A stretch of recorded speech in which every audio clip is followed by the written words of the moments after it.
the worst possible things in the morning to set their day up for failure, what would they be? Wake up and stay in bed. There are good reasons to stay in bed in the morning, but once those are completed, then staying in bed, curtains drawn, just passively scrolling on social media. There are neurobiological data showing that when you are upright, you actually are stimulating this area of the brain called locus ceruleus, whereas when you recline, you actually are less alert. And the postural stuff is really bad too. This is so common now, this C-shaped human thing, that it almost feels strange to be upright.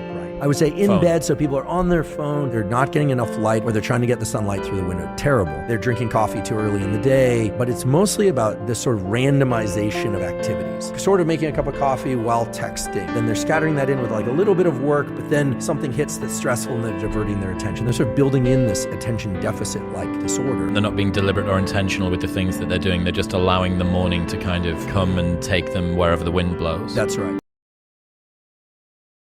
It's always maximize exposure to sunlight in the first half of the day. Number one thing for just making sure that you sleep well that night. And then limiting artificial light exposure by dimming lights from 10 p.m. to 4 a.m. Very few people do those two things.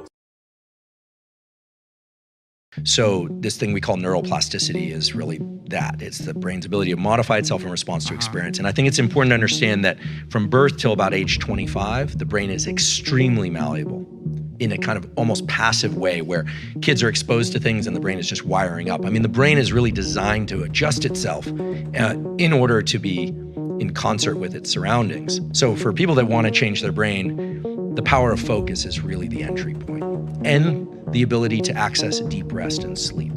Because most people don't realize this, but neuroplasticity is triggered by intense focus, but neuroplasticity occurs during deep sleep and rest.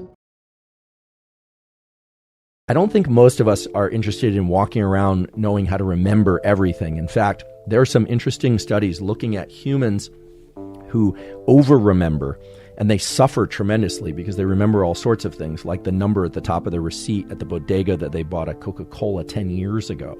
This is useless information for most people. They don't do well in life, really. So the goal isn't to remember everything. The goal is to be selective about your brain changes. And when we talk about brain changes, I want to highlight adaptive changes.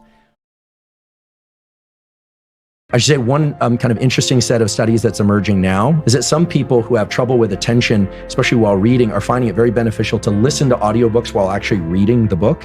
We definitely are a species that likes to combine our audio and visual worlds. In fact, the maps of our visual world and the maps of our audio world are in perfect register, such that if we hear a sound off to our right, we turn to the right, not to the left. If we hear something right in front of us, meaning it arrives at the two ears at the exact same time, well, then we look straight ahead. And so it makes sense that when we can bring the audio world and the visual world into alignment, our focus is always going to be greatest.